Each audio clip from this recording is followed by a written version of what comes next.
What's up, Wizards? It's time for Rule Zero, the show that helps you prepare for the best game of Commander. I'm Taylor. And I'm Shawn. It is our hope that through our combined 20-plus years experience of playing EDH and cultivating a great playgroup, tons of great decks, and also trying a lot of outside-the-box variants and homebrew rules, that we can pass that golden knowledge on to you.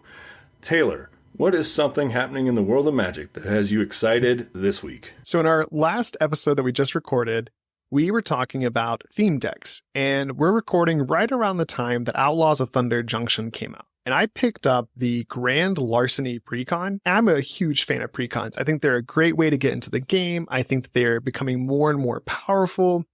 And so I thought, what a cool little concept here when we were talking about theme decks, and I got this new Precon that I came up with this stipulation for myself. So Grand Larceny is led by Gonti, Canny Acquisitor, and it's all about stealing other people's cards and playing them to then try and win the game. So I thought to myself, here's my restriction that I'm going to give myself. Every time I play this deck, I'm going to allow myself one singular upgrade. So instead of doing a one big hot swap where I take 10 out, put 10 in, or do a full revamp before I even play it, I figured this would be a really cool way to learn the ins and outs of this deck and become an expert on it.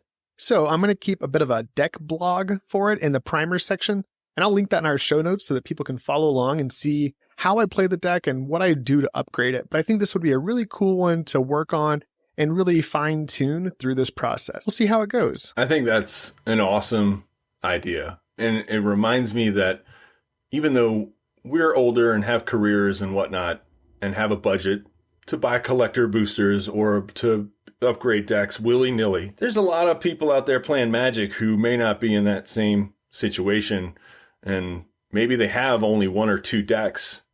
But the joy in that is honestly, like, as the more you play it and master it, as you say, like, I think you just have it's such a different experience to, like, build slowly over time than it is to try and just all in one shot put together the perfect build, quote unquote.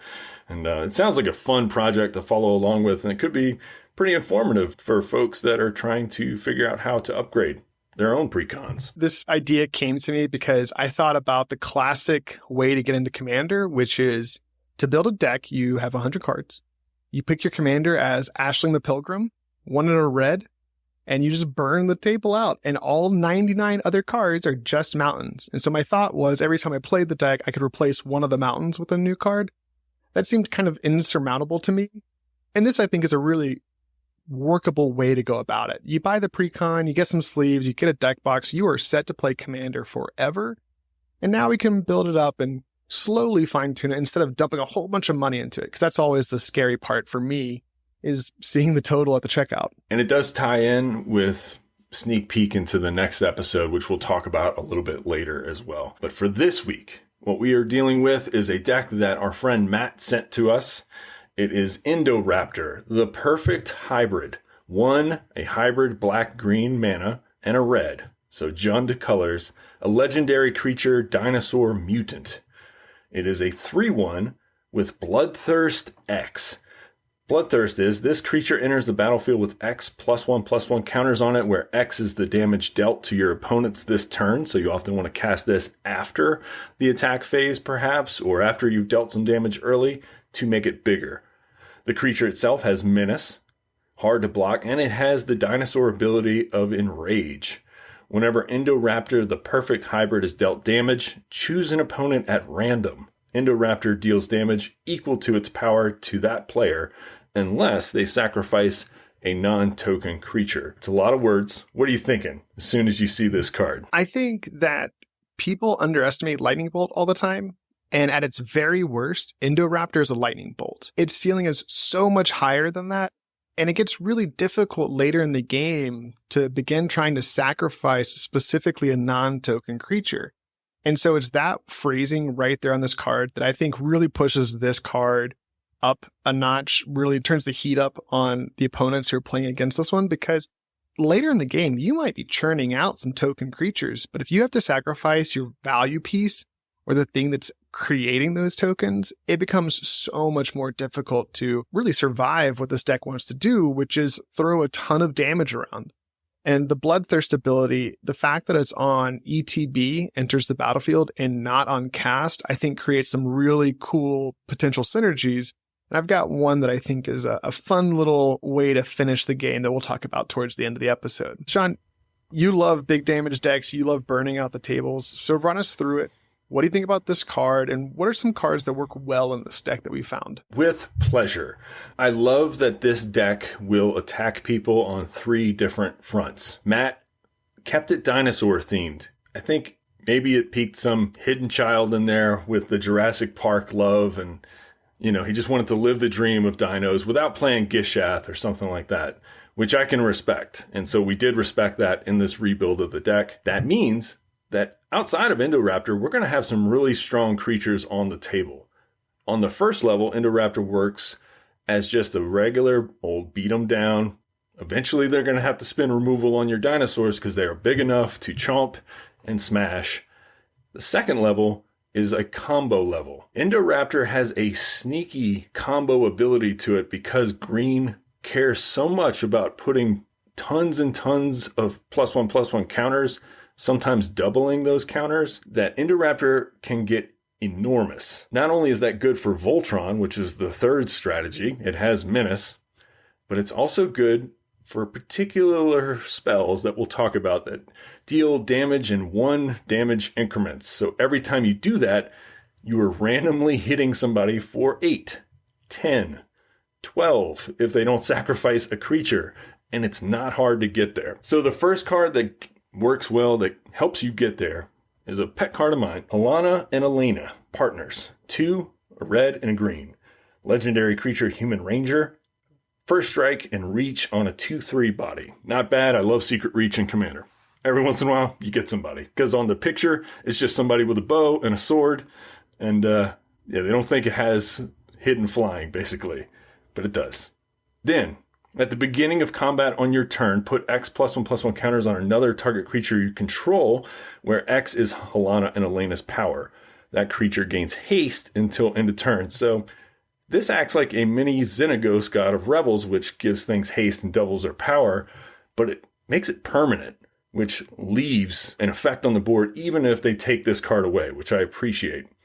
So imagine this little scenario. Turn 2, Zerta Druid, which we'll talk about soon. It taps for a mana, but also does a damage to each opponent when it does. So on turn 2, you play that. And then turn 3, you tap it, deal 3 damage to each opponent. Cast Indoraptor with 1 green mana up for protection.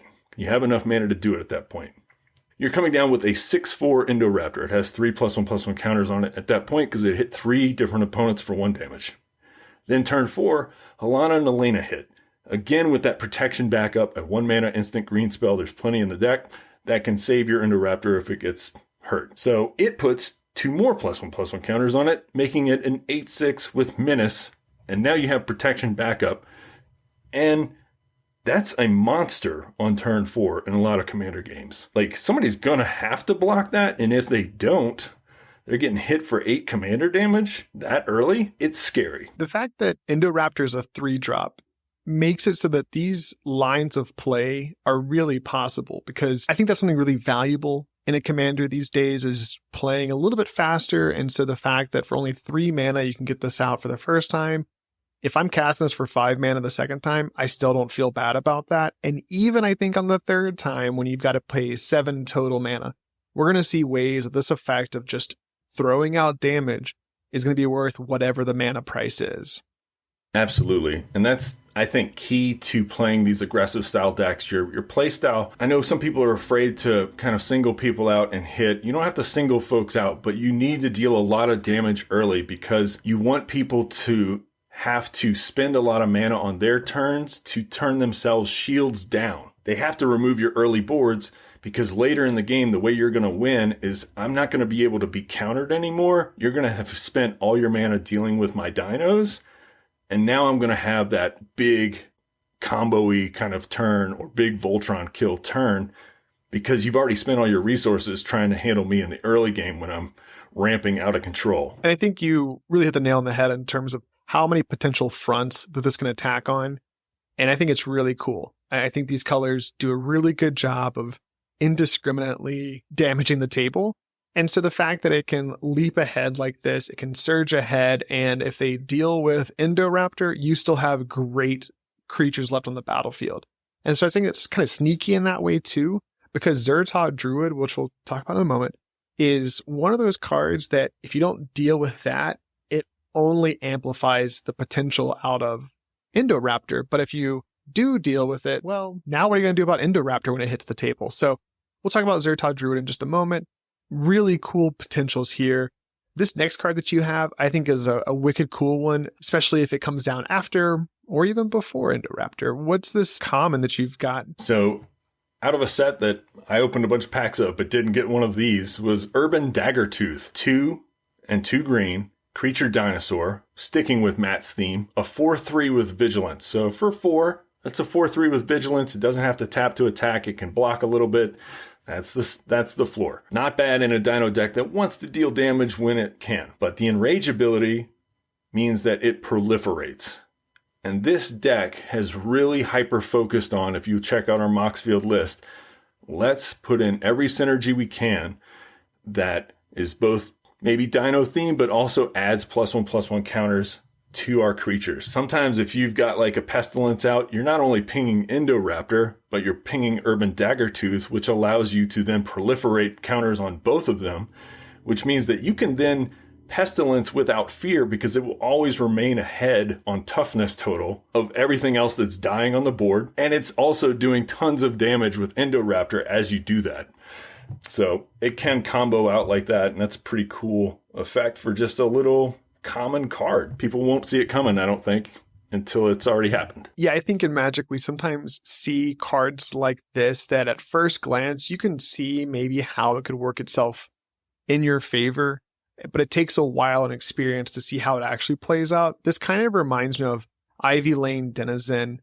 It's a really popular combo card, but I think if you're new to Magic and you read that for the first time, you might not realize just how powerful that Denizen actually is.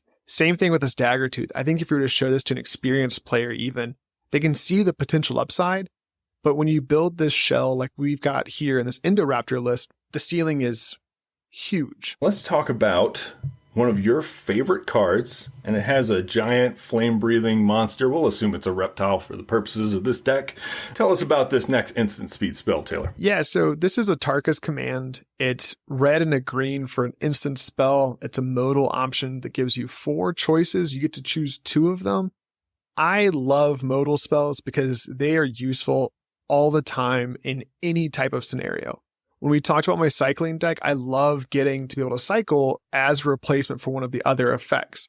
A Tarkus command here does, I think, everything a Jund deck wants to do, and it plays into what Indoraptor is trying to do. So the first option is your opponents can't gain life this turn. If you're going up against a life gain deck with Indoraptor, it might be hard to burn them out. Even if you're slinging tons of damage, sometimes life gain decks just get ahead of you. And so if they're about to do something crazy, like say an Aetherflux Reservoir, and they're about to gain a ton of life off of that, let's stop that from happening. Or maybe you're playing against Judith that can regularly gain 200 life. Let's stop that from happening for this turn. I think it's really sneaky good in that way, and it makes sure that your game plan is effective. That's option number 1. Option number 2, a Tarkus command deals 3 damage to each opponent. So if you're going to cast Indoraptor, and you can cast an Tarkus command before it, which is not unlikely, you could get 9 potential counters on Indoraptor with this card. That's exactly what this wants to do. Option number 3, a little bit of ramp. You may put a land card from your hand onto the battlefield. Notably, it doesn't say tapped, and so you could potentially do something else with it. So for instance, if you cast this and you choose to deal 3 damage to everything, and you get to put a land card down, maybe you're putting down a forest to have that 1 green mana you need to protect Indoraptor from removal. I think it's a really cool piece of utility here. The final option is creatures you control get +1/+1 and gain reach until end of turn. You just mentioned how good sneaky flying is, and that's exactly what reach is. I think the fact that you get to choose 2 of those options when you cast this for just 2 mana, insane potential value here, and I think it's a perfect utility card for this deck because whatever the deck needs to be doing in that moment, this card can do. As folks who listen to the show know, I like to say, but I'm really behind this one. Modal cards are chef's kiss perfect. They allow you at instant speed for very low cost and mana in this case to do a lot of very, very powerful things. So on board 100%. Now, unfortunately, we have to get to this little section where we find what didn't work well in Matt's deck. And Matt's a newer commander player. I don't think he would mind us sharing that. But, you know, he started off with Angel Tribal, and now I think he's wanting to get a little more vicious in his life with this Indoraptor build. So I'm happy to help. And in order to do that, we have to take out some of these clunkers that we found. One of those is Obelisk of Jund. 3 mana artifact. Tapped, add black, red, or green to your mana pool. This brings me back, you know?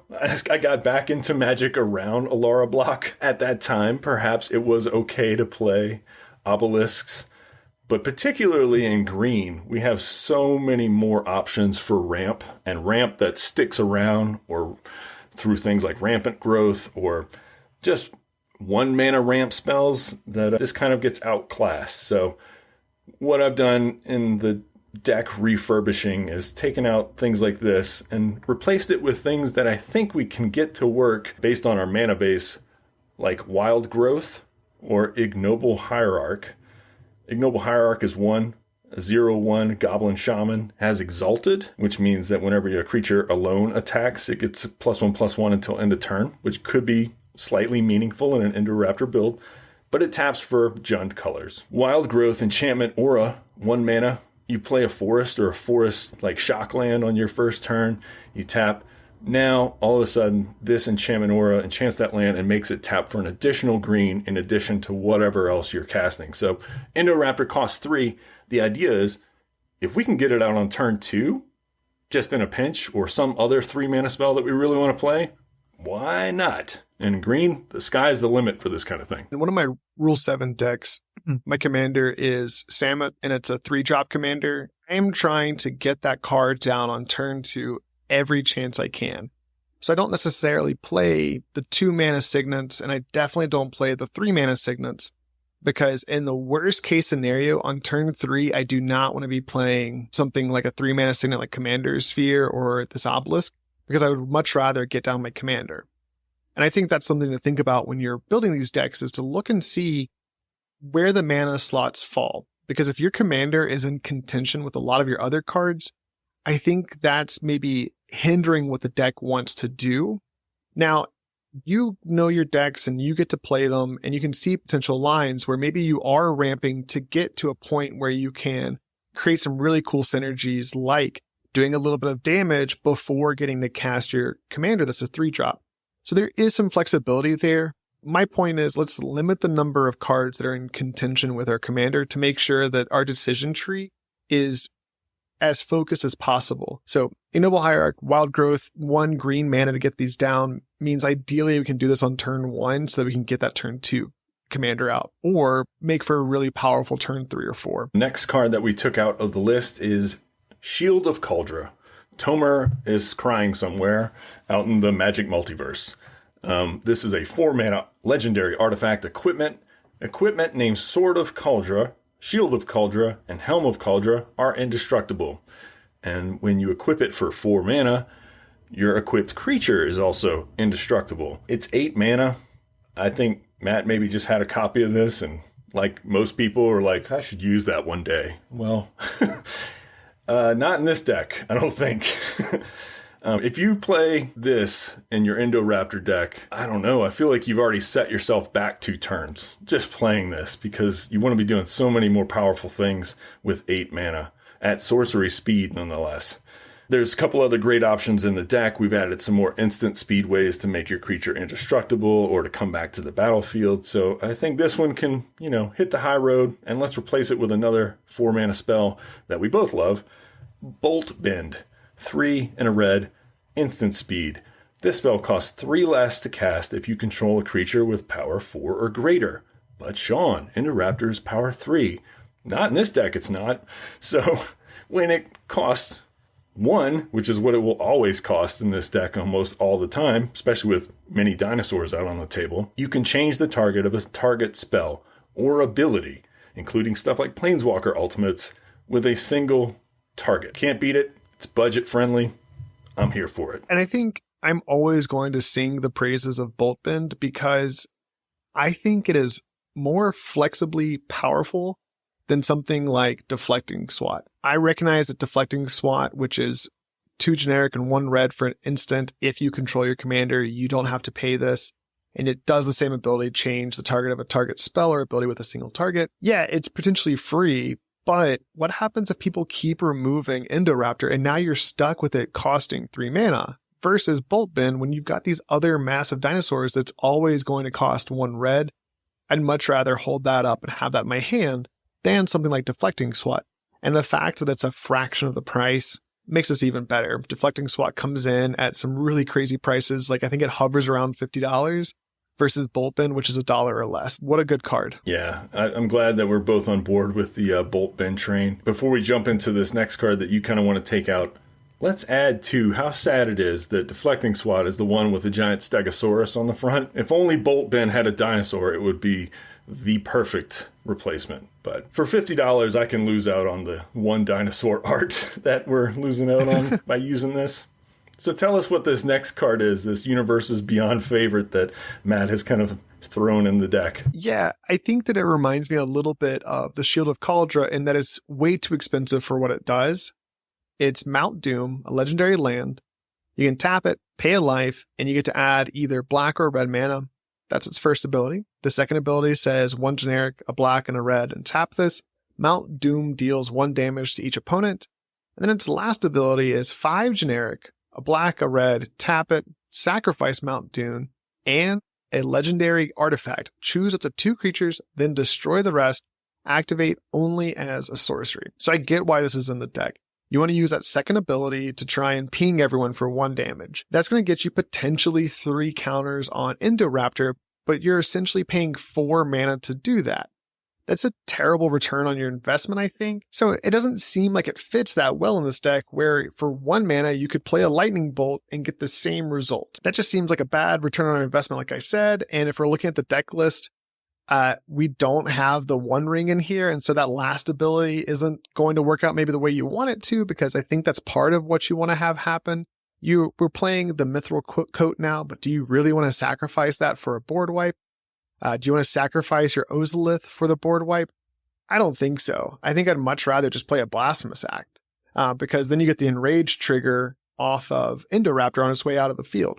So I think this is a bit of a trap because I see what it wants to do, but I think that the ceiling is so low because at most you're ever going to get is 3 +1/+1 counters. We can play something else that can do some pinging. I mean, if you play a desert, the new deserts do a damage on the ETB, and so there's one that you didn't have to pay anything for. 1 damage to put a counter on it just by playing your land. I think that's a better return on your investment there. So maybe we could replace this with something like one of those deserts or just a better land. Yeah, you hit the nail on the head. With this card, I see this going really well in a deck that wants to lose life. Like there are some Rakdos style builds that can benefit from you, the player, using it or casting it, losing life. This is great in there. But in Indoraptor, us losing life doesn't really help Indoraptor at all. We need opponents to lose life. So exactly, a black-red desert that pings somebody for 1 when it comes into play, that's a free +1/+1 counter on Indoraptor. I'd much rather play that than this and just constantly lose life, which does add up in these decks over time. Like if you're lasting into turns 8, 9, 10, and this is like your first land, you've already like quartered your life total almost for everyone else. Try to stay away from these unless the effect that you get from it is super powerful. So let's talk about some hidden gems in the deck, unless you had something extra to add there, Taylor. No, take us into Zertod Druid. We've mentioned it enough. We should probably tell our listeners what it is. You know, every once in a while we get these pet cards and we just can't leave them alone. This is one of mine. It is a red and a green, a 1/1 human druid. You tap to add a green mana to your mana pool. Whenever you tap Zertod Druid for mana, it deals 1 damage to each opponent. It doesn't sound that big, but Indoraptor is the kind of deck that the more people that are in your pod, heck, let's imagine you're in one of those wacky playgroups that has like 6, 7 people. You're tapping for them and you're now doing 6 damage. But even in a regular pod, every time you tap for a mana, you're dealing 3 damage spread out. And Indoraptor eats that up. So it is the perfect card to go in this deck. But I often play Zertod Druid in other decks because you never know when that 1 life that somebody lost or 2 life that somebody lost from Zertod Druid comes into handy.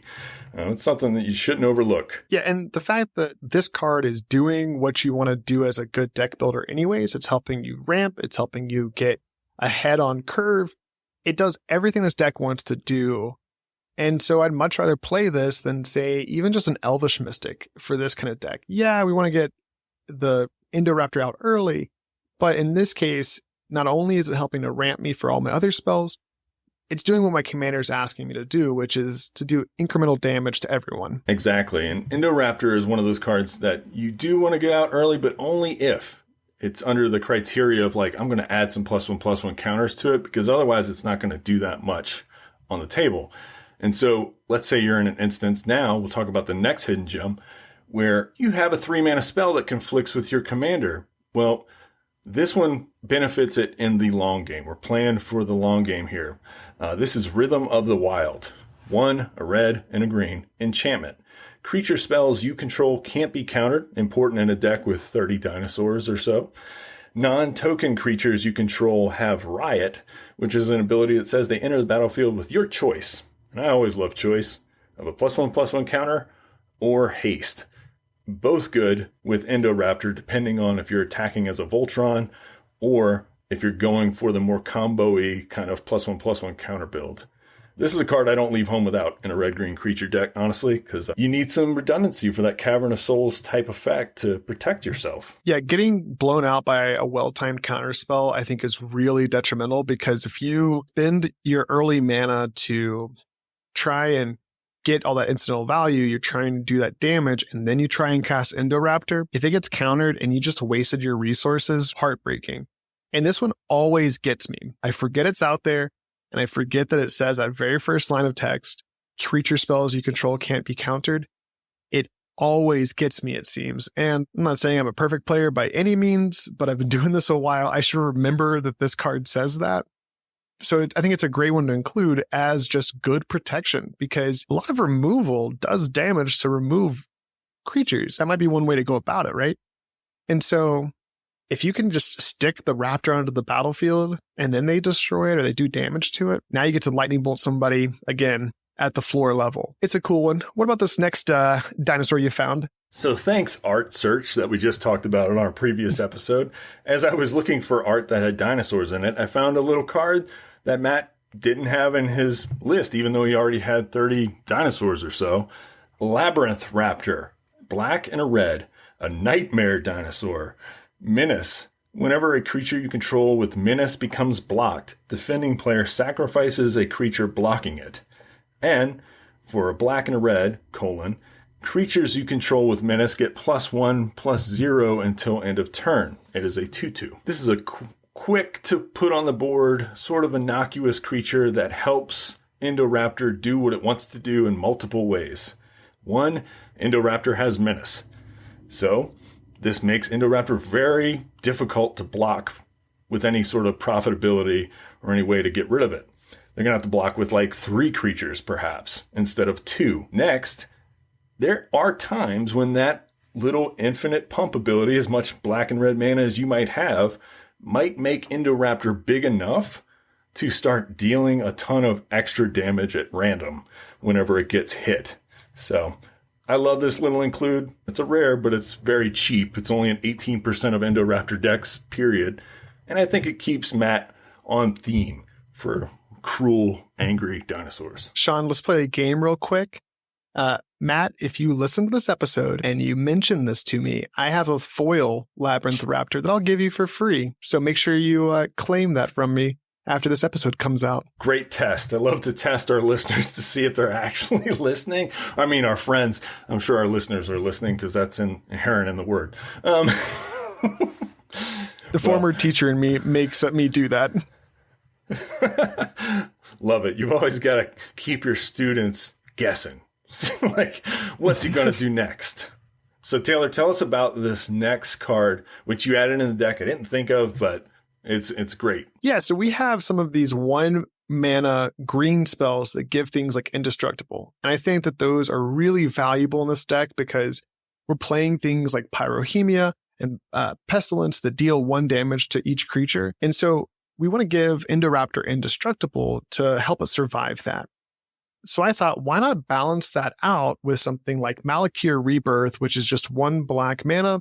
It also has a land on the back. I love these MDFCs that can be both a spell and a land. I never feel bad drawing them. But I think you mentioned earlier how this can potentially have some combo potential here to really do a lot of damage. So the way that I see playing cards like Malakir Rebirth that say, for instant speed, choose target creature, you lose 2 life. Until end of turn, that creature gains. When this creature dies, return it to the battlefield tapped under its owner's control. Okay, we cast Indoraptor. It comes in with a bunch of counters, and we Pestilence it out, and it kills it. Before that last ability of Pestilence resolves, we can cast Malakir Rebirth. Every trigger of Pestilence, of Pyrohemia, causes that enraged trigger to go on the stack, and it does damage to a random opponent. When it ETBs again, when our Indoraptor comes back, because of the way that Bloodthirst is worded, it will see all of the damage it already did and put that many counters on it. So let's think about on the very bottom floor level. If you get Indoraptor out as a 3/1 at its base level and you Pyrohemia for 1, it does 3 damage somewhere else, and we count the Pyrohemia or the Pestilence and the damage it does. Playing in a pot of 4, that's 3 more damage that's going to go on it.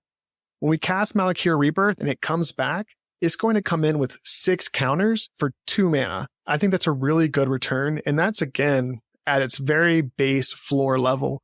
I think some of these black instants that bring creatures back when they die really fit in here. So I think in this case, we could cut a swamp and replace a swamp with a Malakir Rebirth because it's a land on the back. But I think we could also balance it out with some of those green 1-drops that do a similar effect just for some really cool combo potential. Absolutely. I mean, the height on this card is phenomenal. You may even want to cast it like mid Pestilence streak, sort of the end game, just so you do like 4 Pestilence effects, resurrect Indoraptor, and now it comes back in with like 16 counters or something crazy, and then you do even more Pestilence effects that you have with your remaining like 4 or 5 mana, because then you're doing 16 to each random opponent. It's going to add up. It's going to end the game usually. So you can kind of play with it to see math-wise, where's it going to be most effective at? And it's always going to be effective. So this next card was a surprise addition I made into the notes for you. What do you think about it? I love it. It's Power Fist. It's 1 and a green for an artifact equipment. Equipped creature has trample, and whenever this creature deals combat damage to a player, put that many +1/+1 counters on it. Menace is a wonderful keyword, but it's really easy to chump block. Unless you have something like the Labyrinth Raptor from earlier, it's easy to chump block and throw in a couple of tokens in front of the Indoraptor and say, haha, I got you. Even though those tokens will cause the enrage trigger to happen, it could potentially kill Indoraptor because of its low toughness. Power Fist does some cool stuff with trample and how it does damage. When it deals that damage, it can get some extra counters on it, and then that enrage happens and it does even more damage. So if it survives, it can just continue to grow and become more and more powerful. And trample now makes it even harder to block the Indoraptor, because if it can grow over the size of those chump blockers, you are never going to be able to block profitably. So I think this is a great include. It came out of the Fallout set. It's got some wicked art, maybe a little backwards because I know that's a alpha Deathclaw and it's getting punched. And I think we shouldn't punch our dinosaurs, but this shows you how powerful of a punch Indoraptor can give. I would love to see like a reverse altar art for this of like the Deathclaw, like chopping the head off of this guy. Maybe having a Power Fist on its Deathclaw finger or something, just to make it even more powerful. But I'm glad that you found this include interesting. It's something I thought of last minute as I just got all the Fallout sets. To me, we've got to give, if we're going Voltron plan, let's have a couple ways in the deck to be unblockable or have trample. And there's another one in there. It's a land called Kessig Wolf Run, where you can pay red, X, and green. And just give something trample plus X. It's just a land that taps for colorless, but it's a pretty incredible little addition anytime you're going to have a really power-heavy Voltron-y type of commander to just maybe you don't have any cards drawn, but you do have a Kessig Wolfrun on the table or a Power Fist or something like that. And that means you can get in a massive amount of damage with just your commander and just this one other card that's kind of just sitting there after a board wipe or something. So what are some non-bows or traps to be wary of? Give us some cautionary tales when we're playing this deck. Well, I think that with this type of deck, you don't want to rush out or overextend. So I've seen Indoraptors come out before at like 3 power without any kind of +1/+1 counters on them. I don't think that's the right move. I don't think you should do that. I think you should only put out Indoraptor when we have things that give it some +1/+1 counters, or you're able to do some damage early with your dinos, because we want it to be threatening. And we also want to have some mana in the backup to cast like a Malakir Rebirth or one of these green hexproof spells to prevent somebody from exiling it or something. I'd say just don't rush. Let your dinosaurs, which you have a lot of in this particular build, do a lot of the work. Like, who cares if Urban Daggertooth gets destroyed with a removal spell? You killed my common dino. Oh no, please let them feed on those first, because when Indoraptor comes down, it's going to get real. Really similar to my note, and I think I can piggyback off of what you said. I think that oftentimes as players, we look to maximize value. We try to maximize mana spent. And so just because you can play a card doesn't mean you always should play that card. Something I just started thinking about while you were describing that is, wow, this is actually a dinosaur deck with a secret commander that you don't really have to ever cast, because you can just do normal damage. You know, if your dinosaurs are swinging in and you're just playing kind of an aggressive dino build, and then you cast Indoraptor and it looks all the damage your dinosaurs just did, it can grow huge that way. But I think this is really cool because you can let them take care of your big, scary dinosaurs. I mean, there's a Polyraptor in this deck, for crying out loud. That card is insane. It makes copies of itself. It's a 5/5 where enrage damage happens to it, you make another one. That's scary. And if it's not dealt with, it can get out of hand really quickly. So this deck, I think, is really cool in that sense. Just because you can play a card doesn't mean you always should. Just because you can get Indoraptor out doesn't mean that you need to. So I think that's a really good reminder for our listeners. And I just had that little epiphany of, hey, this is a dinosaur deck that just happens to have this really insane value in the command zone. I am so happy to hear you say that. And I think that is what I clued in on as we were really refurbishing this deck, is that I want avenues. I want modal play styles. I want to be able to be assured that even if my commander plan doesn't work out, that the rest of the deck is going to function well. And I think this deck does that very well. It kind of fires on all these different cylinders, and it doesn't depend on any one just simple, easily stoppable thing. The resiliency of it is killer. And yeah, I'm glad you got a converting moment in this epiphany that you've had. Now you see what I see in Indoraptor, and hopefully will not be seeing too many times across the table from us. Or hopefully, actually, I would love to see it in action. So what are some final thoughts, Shawn? I think this is a really cool revamp that we did. You can check the list out on Moxfield for the full deck list. We highlighted some of the cards that work well here.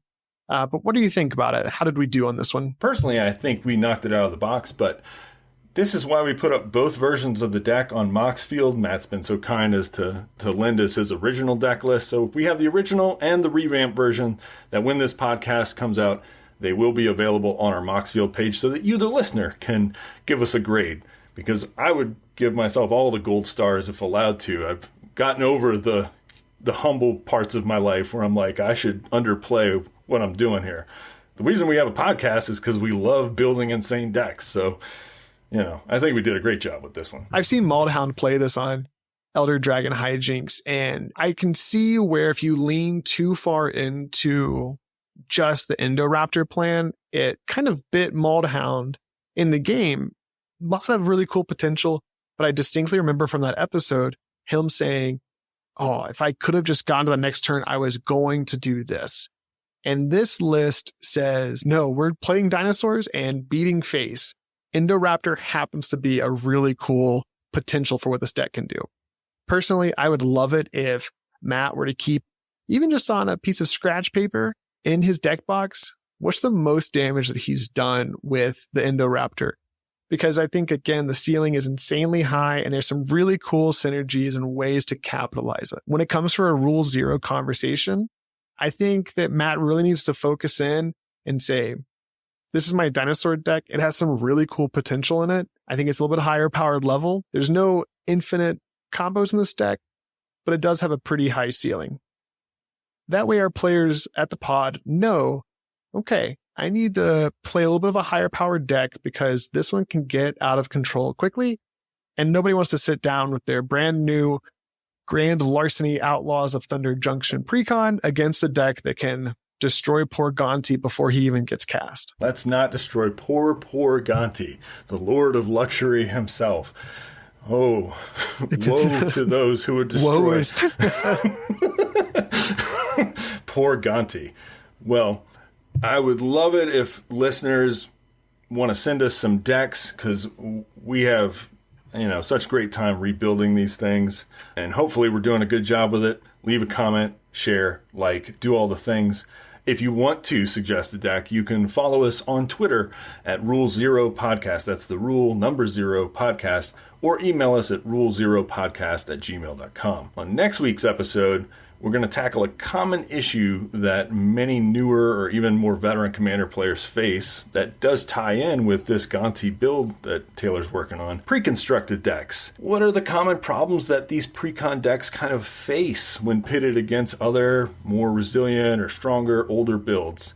And how do we upgrade them to stay in the game? I'm looking forward to it. Hopefully I can give myself some tips, or at least open my ears to Shawn's infinite wisdom for when I'm working on my own pre-con upgrade for Grand Larceny. But in the meantime, if you enjoyed this deck, be sure to check it out on our Moxfield page where we link all of the decks we talk about. And if you would like for us to highlight one of your decks, we'd love to. Just reach out to us. If you're listening to this on YouTube, be sure to check out our podcast. It comes out a day early, and you can get it wherever you get your podcast. And don't forget, in Magic, there's no problem that a Rule Zero conversation cannot solve.